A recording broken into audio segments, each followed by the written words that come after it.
जीवन यादव ने एक वादा किया था कि मैंने अपनी जिंदगी की 80% कमाई में डोनेट कर दूंगा और जितना आगे कमाऊंगा वो भी 80% डोनेट कर दूंगा। ये मैं करते चला आ रहा हूं। तो सब लोग के राय से सलाह से चुनाव लड़ाया गया। मैं ये नहीं कह रहा हूं कि सेम्पी गुप्ता चुनाव लड़ी, चेयरमैन बनी, मुझे खुशी है और मुझे दुख है। चुनाव जीती जनता के भरोसा। जीवन यादव ने एक वादा किया था कि मैंने अपनी जिंदगी की 80% कमाई में डोनेट कर दूंगा और जितना आगे कमाऊंगा वो भी 80% डोनेट कर दूंगा। ये मैं करते चला आ रहा हूं। मैं कभी इसको रोका नहीं। लोग कहे कि आज ये बंद हो जाएगा, कल ये सेवा बंद हो जाएगा, परसों ये सेवा बंद हो जाएगा। इसी बीच चुनाव जनता का भरोसा जीता, मेहनत किया और चुनाव मैं अपनी माताजी को लड़ाया। चुनाव जीतने से पहले सीवान की जनता ने मोहर मार दिया कि मेरी मां चुनाव चेयरमैन बन गई। बड़े नेता, सबको पता है किस नेता ने ये रिजर्वेशन कराया। यहां तक कि मैं अपने कानों से सुना, जनता गाली भी दे रही थी उस नेता को कि देखो एक नया लड़का आगे बढ़ रहा है तो सीट को रिजर्व कर दिया गया। फिर भी हम एक सब मीडिया में चाहे कहीं भी नहीं बोले कि सीट रिजर्व हो गया। मेरी मां चुनाव नहीं लड़ पाई, रिजर्वेशन हुआ। तो मैंने सेम्पी गुप्ता, जो मदन गुप्ता की पत्नी है, जो मेरे साथ जैसे आज ही सोल्जर है, ये लोग सब जैसे मेरे साथ रहते हैं, वैसे ही वो भी आदमी मेरे साथ रहते थे। मुझे भरोसा था कि जो आदमी 10 साल में 12 साल में गद्दारी नहीं किया, नहीं करेगा। तो सब लोग के राय से सलाह से चुनाव लड़ाया गया।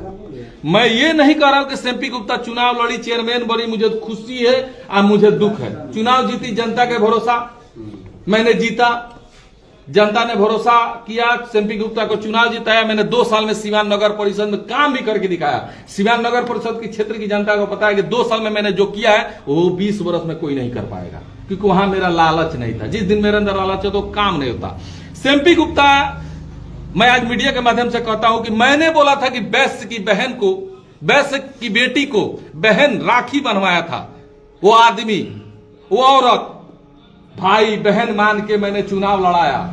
जब उस मेरे ऊपर FIR की, मैंने कभी मीडिया में आकर, उस दिन भी मैंने यही बोला था कि मेरी बहन है, आज भी बोल रहा हूं मेरी बहन है। दुख इस बात का है कि जैसे मैं जेल गया, SP साहब के पास जाके रोना धोना, DM साहब के पास जाके रोना धोना कि मेरे जान का खतरा है।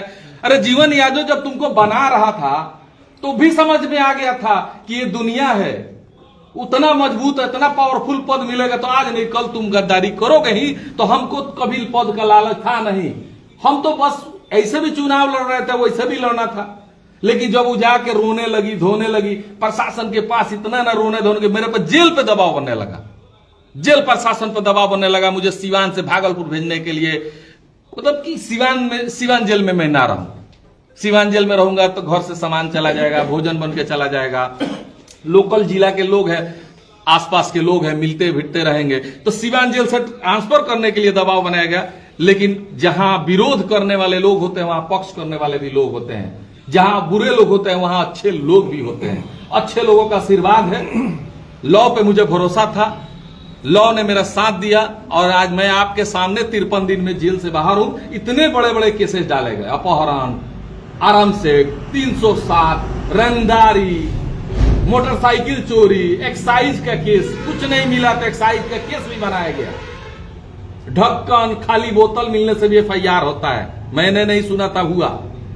तो ये कहने का मतलब है कि मैंने सेम्पी गुप्ता का क्या बिगाड़ा था। जब मैं जेल चला ही गया तब सेम्पी गुप्ता को जाके SP साहब के पास, DM साहब के पास रोने की क्या जरूरत थी। तुमको गार्ड लेना था, गार्ड तो मिल ही गया। अरे पूरी लाइफ में तुम लोग को कुछ नहीं मिलता। एक जन्म में तुम लोग का नाम भी बगल वाले गांव में, बगल के मोहल्ले में कोई जान नहीं पाता, उस आदमी को सुरक्षा मिल गया। उसके बाद भी क्या तुम हमको जीने नहीं दोगे। हम तो यही शुरू से बोलते हैं, हाथ जोड़ के बहन थी, बहन मार रहे, राखी नहीं बांधती। जब तुमको गद्दारिये करना था तो कर दिए। हम पूछने गए कि तुम काहे किए, मेरा पैसा दो, चाहे तुम काहे गद्दारी। एक सवाल हम किसी से नहीं पूछे।